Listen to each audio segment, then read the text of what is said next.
Technical difficulties we have overcome. So, episode Computers 2 are hard. of the competitive corral coming at you. Let us not waste time. I'm just going to go ahead and start off really quickly with what went down in week 5 of the HGC and basically who was locked in for the Western Clash. Let's get in it. I definitely want to hear about whether or not your who you thought was going to performed. I know there's a lot I want to cover with the OWL finals and what happened there. But since we got a lot more heroes to go in this season, I definitely want to jump in and see what happened. Yes. So one of the games I said last week that I was interested in seeing this week was Leftovers from EU going against Granite Gaming for the number 4 spot in the EU for the Western Clash. Right. Leftovers is like a middling team, and Granite Gaming has been pulling some maps off some people lately. They've been playing really well, so like it was going to actually be a fight for Leftovers. And moreover, Fnatic won their game the day before, so like they pretty much were just having to wait and see, was Granite Gaming going to beat Leftovers or not? And Granite Gaming came out and won the first map. They did. Like, it spooked them, but then Leftovers came back and it was 3-1 after that. So Leftovers going to the Clash, Fnatic not going to the Clash. Pretty wild. Wow. Okay. Yeah, that was a little crazy. The next match that I had from last week that I said I was interested in was Liquid versus Method, number 2 versus number 3 for who was going to get the number 2 spot. And I had given the edge to Method because the week previous, Method 3-0'd or 3-1'd somebody that they needed to play well against, and then Liquid barely won 3-2 against a lower level team. But Liquid pulled it out. They won the first one, Method won the second one, and then Liquid closed the next 2 out. Game 4 was on Dragonshire. It was a 30-something minute game, like 32 minutes, 34 minutes. I was listening to it while I was driving. Like, this is unheard of. So, yeah, to go Heroes matches, they typically run, what, 20, 25 minutes? Does that sound about right? Like if it 20, goes over 25 20 minutes. is the high end. Like, most professional games are like the 15 to 20 minute mark, like 13 on a quick end, 16 on an average end. So what causes something to go for like a full half hour? Is that going to be just like turtling up, or just everybody's playing more defensively than they should, or what would cause that in a match like this? Well, so on Dragonshire specifically, Dragonshire is one of the more difficult maps to win the objective on because you have to control a shrine in both the top lane and the bottom lane at the same time to channel a beam so that someone else can then grab the Dragon Knight in the middle. So there can just be so much back and forth of just like trading off the shrine and nobody even being able to catch or like get the dragon. I've seen matches on Dragonshire where the first dragon wasn't gotten until like 14 minutes in.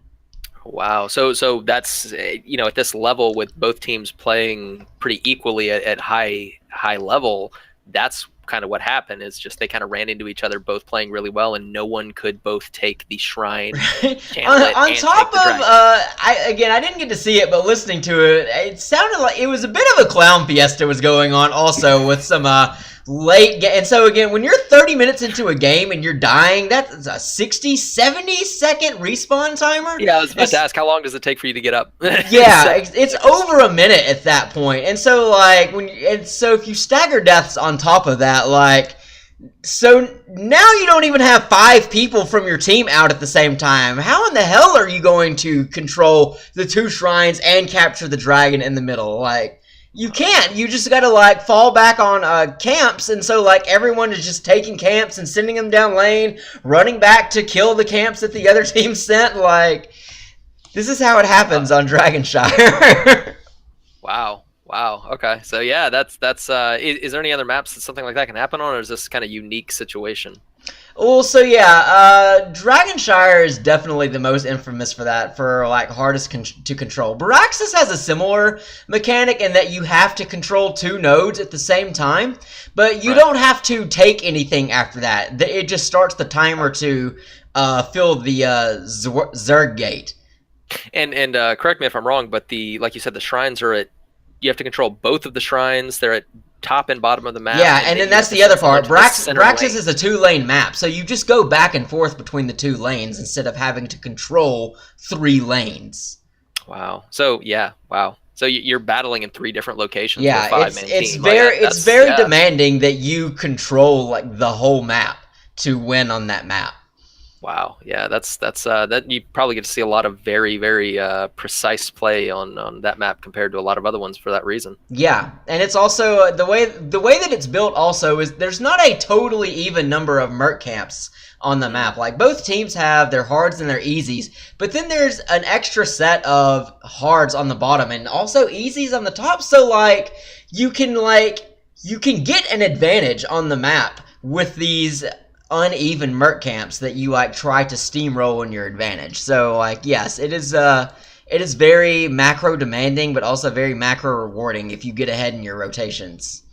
Yeah, that was one of the things that always like I could just never click with me when it came to playing MOBAs was just I applaud anyone who can keep that much just information ready to go about how to control that much map area at any given time in a game like that. It's very impressive. Very impressive. It's also challenging that a lot of people in Heroes of the Storm don't have like the best concept of how to do this. But this is exactly why I'm going to make a video about this.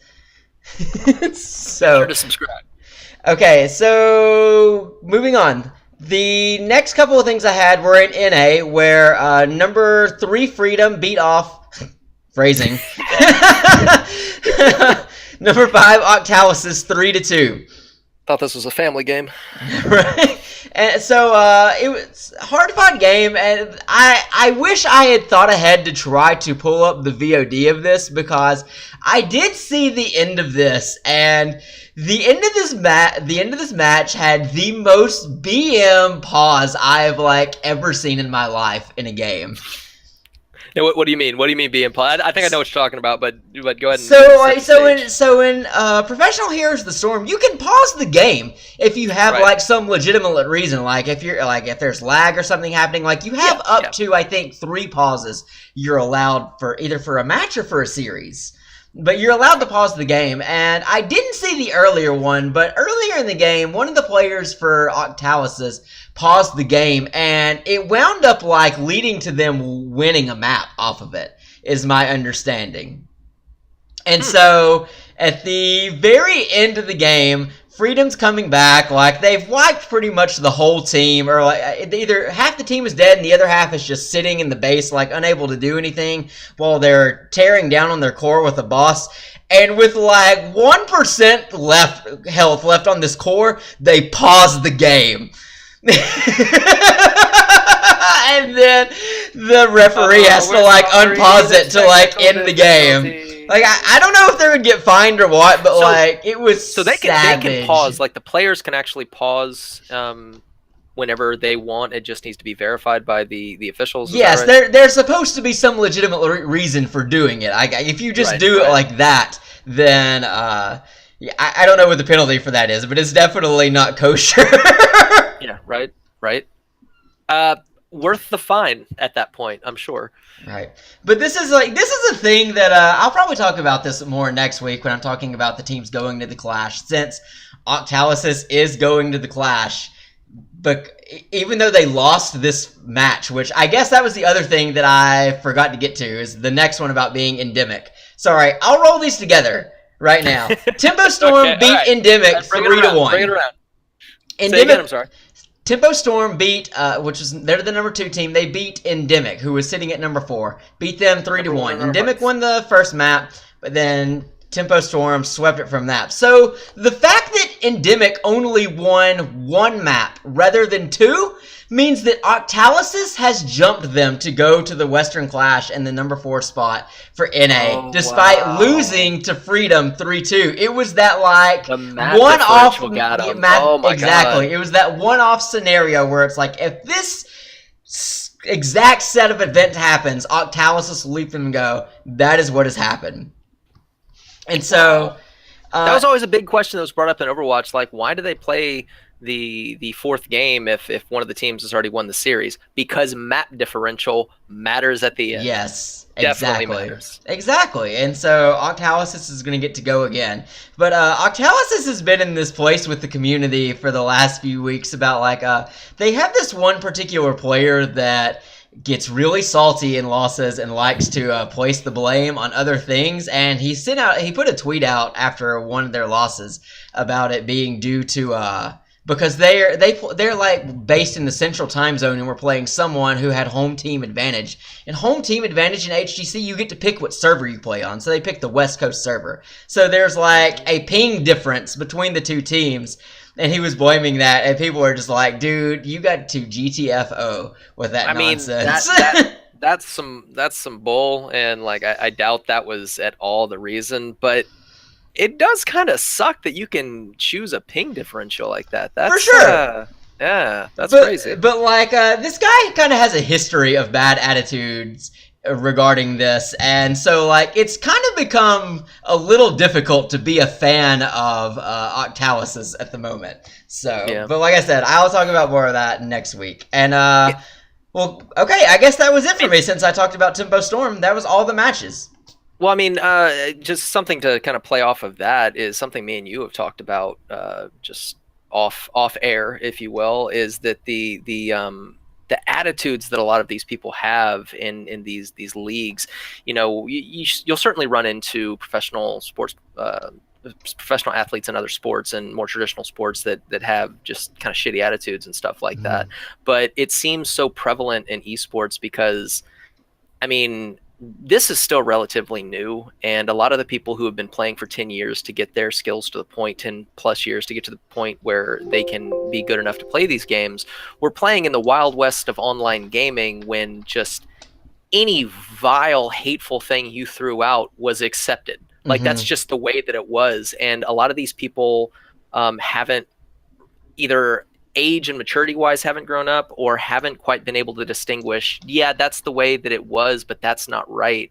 And just things like throwing blame and being toxic and using slurs and stuff. I mean, it's something that esports in general really needs to address. And I think they are to a certain extent, toxicity, but it's something that there's a lot of blowback in the first season of OWL about that. Yeah.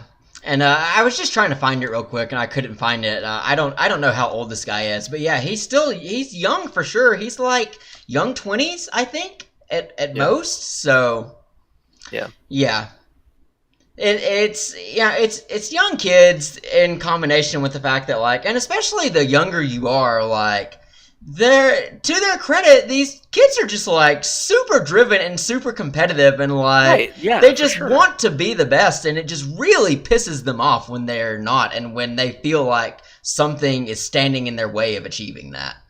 Yeah, you have two different attitudes, and again, there's a lot of crossover.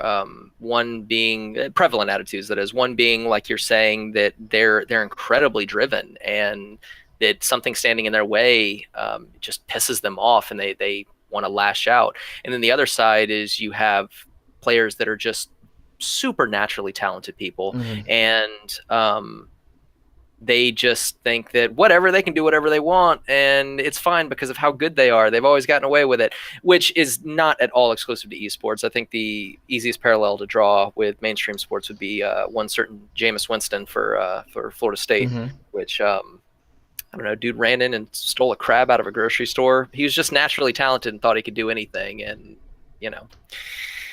But that's neither here nor there. That's just growing pains and things that even if esports continues on its upward path, that people are people, man. People are going to be shitheads sometimes. For sure. But yeah, that's all I got. So with all that being laid out there, let us move on to Overwatch League Grand Finals. Grand Championship. It was fantastic. It was all in all a little bit shorter than I wanted it to be, but that was because the London Spitfire completely steamrolled Philadelphia. I had said last week that I thought that the consistency of Philly wouldn't be enough to handle the hot streaks of London, and London was very hot. It was just almost a blowout. We had on Friday night. I actually looked into this. I wanted to see the numbers of this, and so because I watched this, I watched the Overwatch League Finals instead of watching the Heroes of the Storm stuff this weekend. Don't apologize, but because London beating Philly definitely isn't surprising to me, Right. but like Right. the two of them being there was surprising to me, and it was like I kept feeling like I was doing a double take, and so I Right. wanted to like try to go back and like look at the main season. So phase one, London won it. London won the playoffs for phase one. They went 7-3, losing to London looked great. yeah, they stage one. They lost looked to Boston, fantastic. Houston, and XL, who XL was like dominant throughout most of the league, and Houston was their kryptonite for most of the league. Right. It was. Stage one was a different time. It was a long time ago. So then, but yeah, London. At the end of stage one, people were really surprised that Houston was stepping up. We're wondering if they were going to be contenders for the finals, and people were just convinced that London was going to be the top Korean team out of XL, London Spitfire, and Seoul Dynasty, who we didn't even see in the playoffs. Phase two, they actually do better. They go 8-2, losing again to Houston and then to the Gladiators. Lost in the semis to the Fusion, who then lost to Excelsior. So Fusion was in the playoffs also. Fusion was looking really good that stage, on as well as Spitfire. That's right. Phase three, it gets bad, man. 5-5. That's the one. Phase three messed up a lot of teams, man. Yeah, they missed the playoffs. They lost to Houston and XL right after losing to Philadelphia in the semis. They open against Houston and Excelsior, who, again, Houston has had their number and Excelsior just won phase two.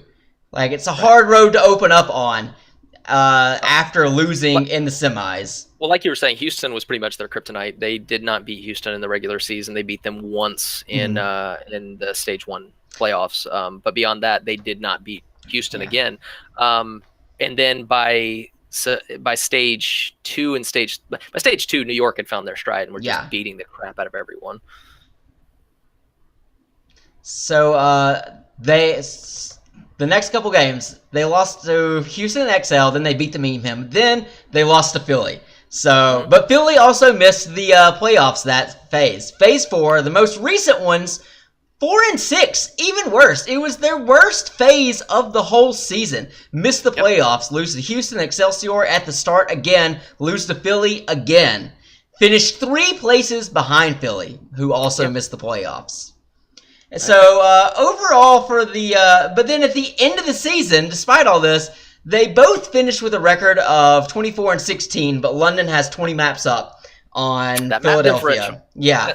Over the season, London versus Philadelphia was 2-3 in favor of Philadelphia. London won the first 2, Philadelphia winning the last 3. And then I have the note about every time that London missed the playoffs, Philly also missed the playoffs. The only other thing I was wondering, I think Philly had no roster changes, but London moved 2 of their guys and changed a coach. London had a couple of changes in terms of they traded a couple of players away, and that actually really that's a whole discussion for later with kind of the catalyst for LA Gladiators blowing up like they did was a lot because of Fisher. But yeah, the both teams just they had changes, and then Philly actually picked up a different tank duo, and whereas previously they had Fraggy and Poco as their main tanks, or their main and off tanks. Fraggy was a really aggressive Reinhardt, and he was great on Reinhardt, but Sato and Hotba, they came in and they were much more they could adjust to the meta a lot better. They were more malleable. If you needed them to swap mid-match, they could. You wouldn't take a big loss. And like I was saying, towards the end of the season, there were some ups and downs with them when they first started playing, but they got really consistent towards the end. And much like London, they were hot and cold throughout, but they were on enough hot streaks to really get their win count and their map wins to a point to get them into the finals. Right. Once you get to like the number 5 and number 6 out of 12, I mean, you certainly aren't looking at teams that have just dominated the whole time. So, it was those middle of the pack teams that had the right stuff at the right times, just couldn't always put it together, maybe versus some of those top teams, or maybe they had 1 or 2 teams that kept beating them, in the case of Houston versus Spitfire. But as you said, the 2-3 record between the two teams, between Philly and Spitfire, it was a toss up going Right, into this and as to who was going both to ending perform. 24-16. That Right. one win difference between the two of them. I mean, Philadelphia had won the last three, so they had the streak on their side. But like, yeah, when you look at them on paper and see like how similar they were, like when one was out, when one was down, the other one was down, and in the last half they were both quite down. For them to then come into the playoffs by like the hair of their chinny chin chins and beat the people that they beat to get to the finals and then profit to just tear ass and steal it. Like it wasn't London's surprising, biggest, but seeing them there was very surprising. London probably owes the biggest thanks to Philadelphia for knocking New York out. It seems like going into everything when they got to the playoffs, Philly sat down and said, "We have to beat New York. Let's train to beat New York." And they trained to beat New York, and they beat New York. And then they were like, "Okay, let's work on London." And they did a little work to prepare for London, but they just beat New York. What do they have to worry about?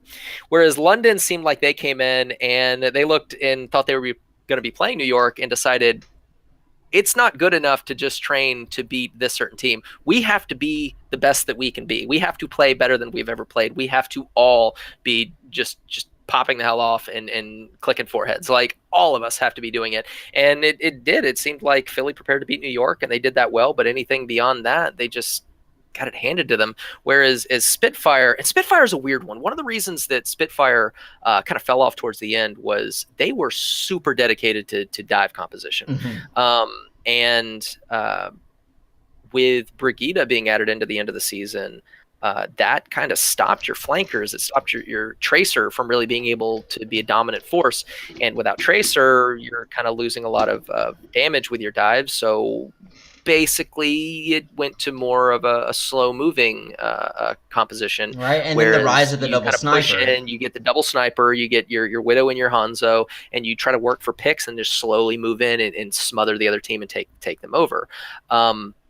London kept trying to run dive. London, like, they could have taken Winston out of the game and London would have found a way to run dive. Like, they wanted nothing but to just keep running dive. And I feel like I remember us having conversations while this was going on about, like, man, this stubbornness is so crazy. Right. Like, they seem too good to be that stubborn.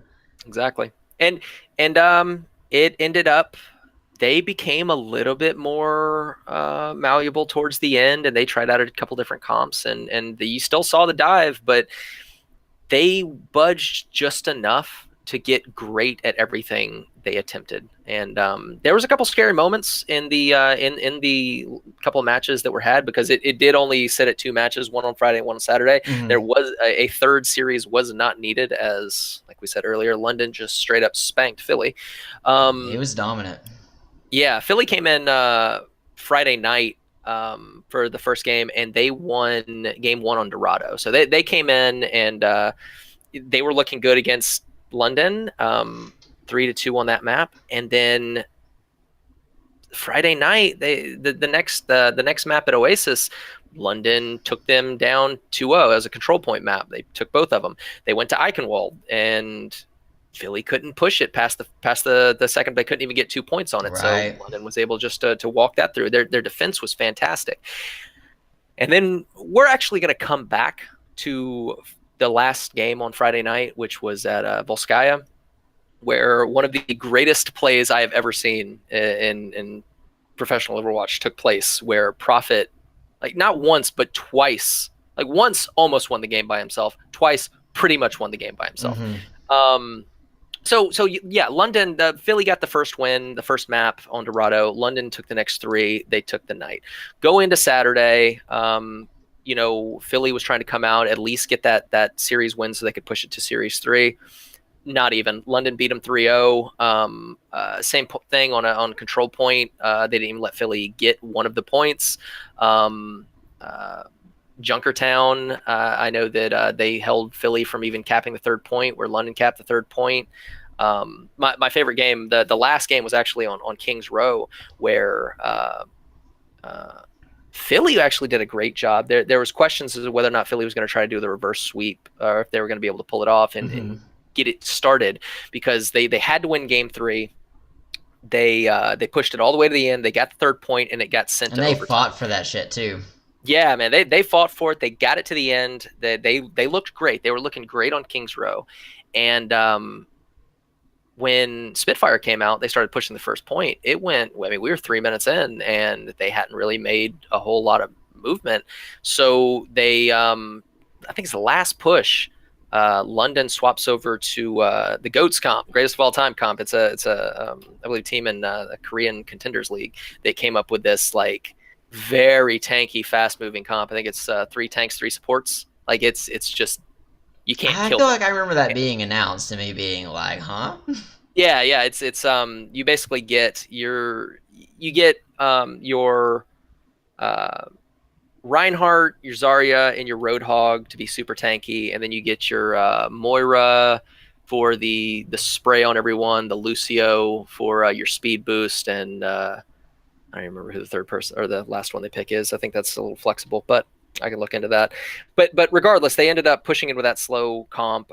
Philly didn't know what to do with it, and it just it shut them down. They got the payload moving. After they got the payload moving, they marched it all the way to the end. Still had a little over a minute to get a single tick on the second push on Kings Row, and Philly had pushed it with overtime, so they didn't have any time to even try. They had to do a full hold. London knew what worked against them. They went with the same comp, that super tanky, hard to kill comp, and walked onto the point, took it in maybe 15, 20 seconds. So it was completely destroyed them. So it was a little disappointing. It's devastating. For 2 reasons. One being it just didn't last as long. And my question there is like, I mean, obviously you don't need to play the 3rd map, but maybe a best of 7 instead of a best of 5 would be a good format. There's pros and cons to that. But as far as like the level that was being played, London looked incredible. London looked like they would have struggled against New York, I feel like. But I still think they would have beaten New York. They were absolutely on fire. I said that they were going into the playoffs and they had been on a hot streak. They turned it up to 11 going into the finals. But specifically, I want to get to this Volskaya Industry game on Friday night, the last game. Let's see it. So yeah, I got a clip pulled up. What we're sitting at here is Philly has won 1 map. London has won 2. It's best of 5, so London has to win a 3rd map to close out the night and send it to Saturday. We're on Volskaya, which is a 2 capture point map. Philly has gone first, and they have pushed to point B, and they have almost gotten 2 out of the 3 ticks. And you'll be able to see the little tick marker that London has to hit.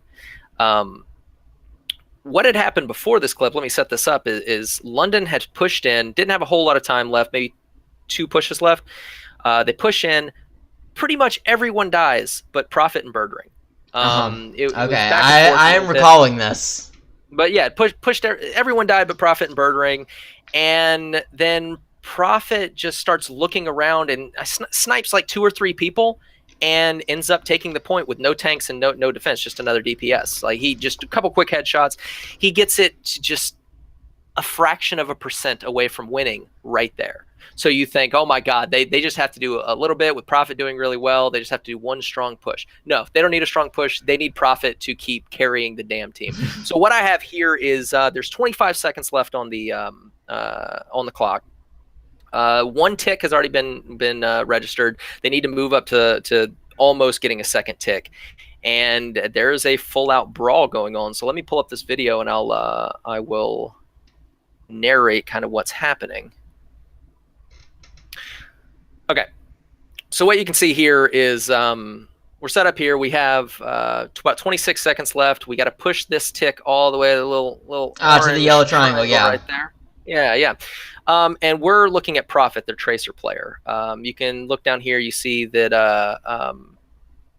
the other team kind of out here doing their thing. We got a Hanzo up here. We got Roadhog, Orisa. So you got the shield and you got a Diva. So you got 3 tanks here. You got a sniper. It's a dangerous situation for his team moving in. But you know, if you need they're trying to plan with their support ults and their tank ults. He's going to have it. Right. They have ult economy, but Philadelphia has the Diva bomb. Right, they have the Diva Bomb, and they're a very tanky comp. They just got to hold it for 20 seconds. They got to hold it for 20 seconds, and they're going to be able to take this. And then this happens. So Prophet comes in here, blinks across, and ends up headshotting, taking out this Mercy. Comes back and recalls in time to take out their Tracer. Comes down. Now he has his ult that just popped off, so he's able to go off on this Roadhog, blow him up. Pops over here behind the shield and takes out their Orisa. And as Poco throws the bomb, he manages to come back just in time to kill D.Va before she can even remech. That is 5 kills from a single player at the final map of the night at the Grand Championship of the Overwatch Right, League. in the span of like a few seconds. That is savage. I mean, let's check this one more time. So we start here at about 26 seconds. Kill 1, kill 2, gets the pulse bomb and knows he can immediately get. Kill 3, comes over here, takes out their tank.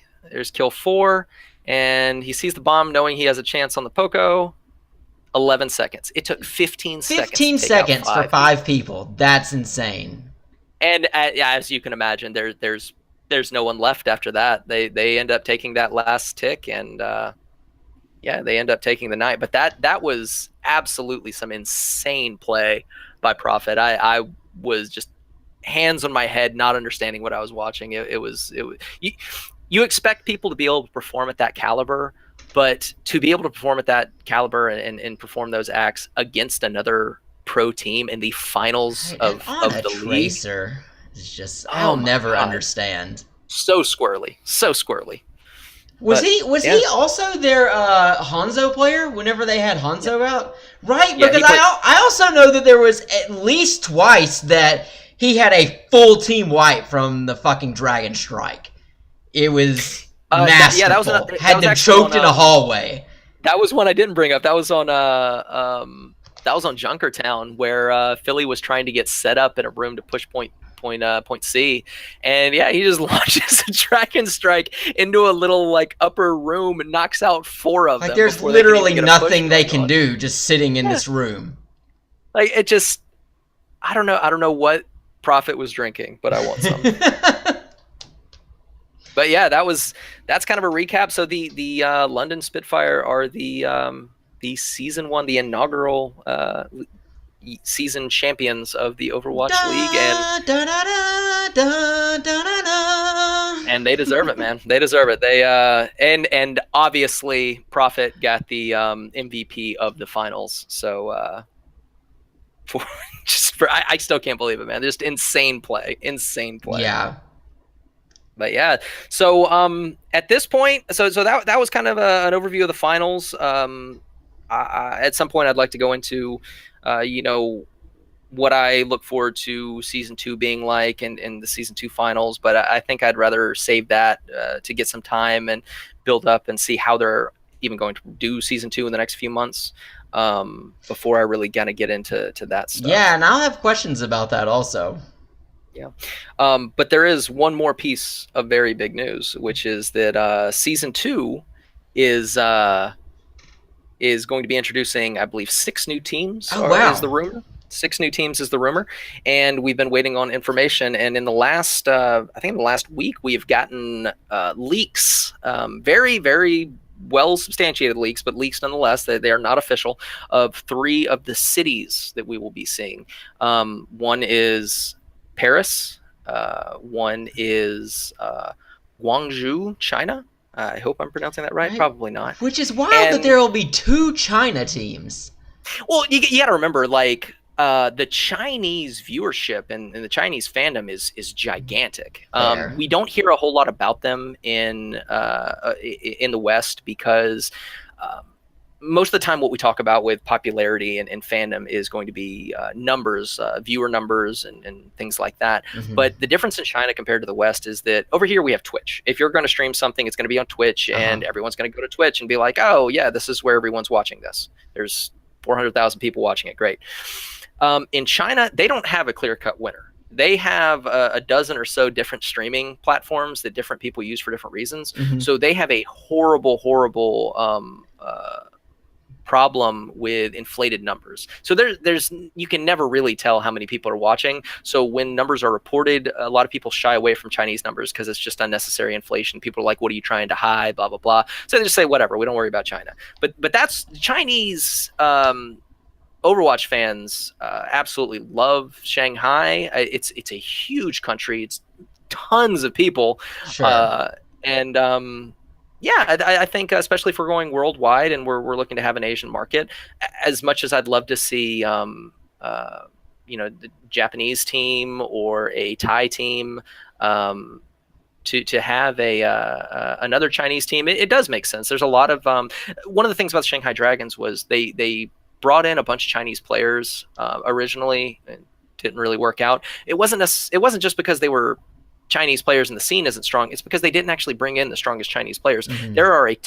There's a ton of great talent in China that I'm sure they'll pick up for this new team, and some swaps will be made for the Dragons. But no, I think a second Chinese team, when we really look at the numbers, does make a lot of sense.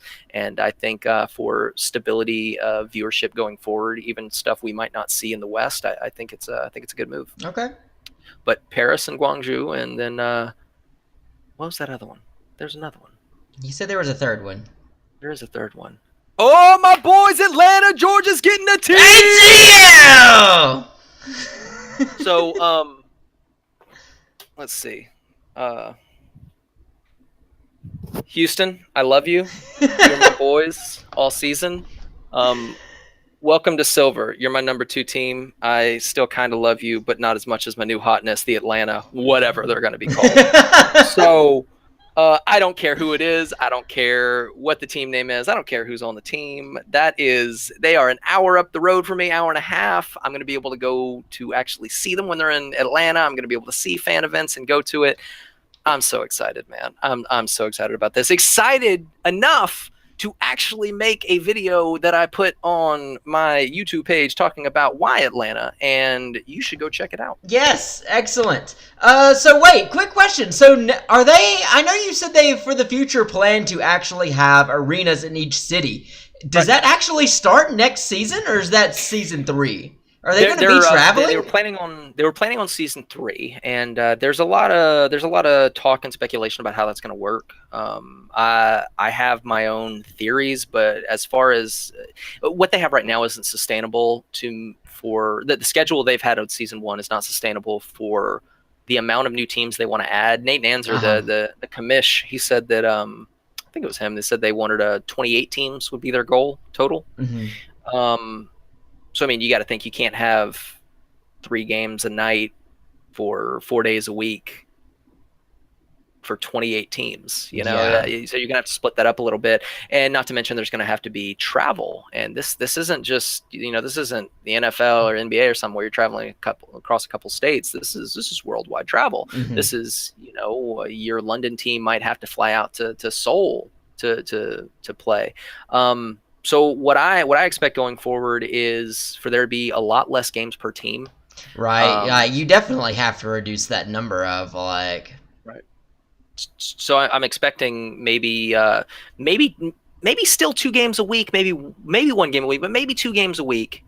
But both of them being like maybe they travel this week and play a team wherever their home stadium is, and then they come home and their next game is at home, and then the week after that they travel again. So you're thinking about maybe over the course of like 6 weeks for a stage, you might have to travel internationally 3 times, which that's compared to how often some teams have to travel. Like when you're looking at the MLB, mm-hmm. they're traveling every week, and they're playing like 3 to 5 games, this, that, and the other all week. It's awful. Whereas this, I could see it being sustainable. I mean, that's a lot of travel, but this is an international organization, and they're really pushing for that. And you can't play Korea versus LA with the ping differential like that. You gotta mm-hmm. Go on location,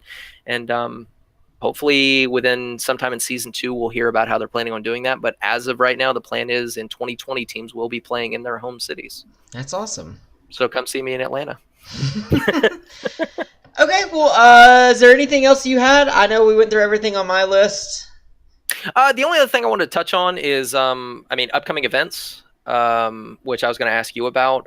For the Overwatch League, I mean, the league itself is pretty much over at this point, the season one. But we have the All Star Weekend coming up, which is, they just kind of get a bunch of the best players from both regions, because we do have a Pacific and an Atlantic region, 6 teams each, and they're going to have, I think it's 18 people per team. Every player has to play, and it's going to be fun. That's all stars. Yeah. Everybody plays. At 18, they picked 18 all stars per team, and over the course of I think it's a 5-map game, every one of those 18 people have to play. Oh wow! So it's going to be. Do they play more than once? Do they only play once? That's a good question. I know it goes on for 2 days. It's the weekend of the August 25th and 26th. So maybe it's just a couple games. There might be more stuff going on. There's a rumor that the casters and the analysts are going to have some kind of a brawl against each other, which I would love to see.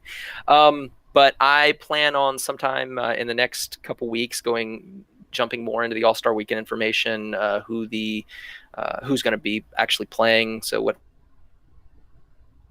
familiar fun, and then results from that, and then looking a little further in the future, coming up in actually this starts before All-Star Weekend. On August 16th, we're going to see the first stage of the World Cup.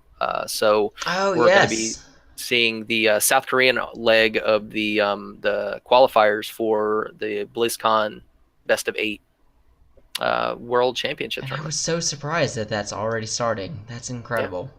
Yeah. So next week, whenever we get together, since the World Cup is starting first, I might actually tackle that first and kind of give how that's going to be set up. And then once we get closer to the All-Star Weekend, we'll do that. And then it's just a hop, skip, and a jump to BlizzCon in November, baby. Which we will have a lot to talk about then. Yes.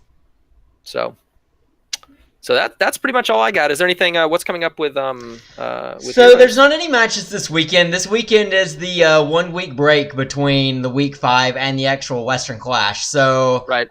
Next week, what I'm probably going to wind up doing is I'm just going to preview each of the 8 teams that will be competing in the Clash. Like tell how they've been playing over the first 5 weeks. Any story backgrounds about like Octalis is jumping endemic to get in, those sorts of things. Yeah, absolutely. So I will probably, given the amount of time we have before some of these different tournaments takes place, I might just kind of hang back next week and let you kind of take the reins talking about that. And then the following week, maybe start jumping into World Cup stuff. But it looks like we're going to have a lot to talk about in the coming weeks. There's always going to be something to talk about. Excellent. Okay, so I guess from there, guys, we're going to go ahead and sign off for now. Thanks for tuning in, joining with us. We'll see you next time. Absolutely. Remember to come follow us, like us on YouTube, our Twitters, and our... yes, the social medias. Like, follow, and comments. And I'll say it again. I'd retweet the best stuff. The best. I really don't. But I retweet my stuff. You should come watch my video about Atlanta. Come on, boys. Let's do this. Oh, yes. I will also be tweeting later about I posted some lesson stuff. So I'll let you guys know about that. We'll see you guys later. Keep up to date. Later, guys. Thanks.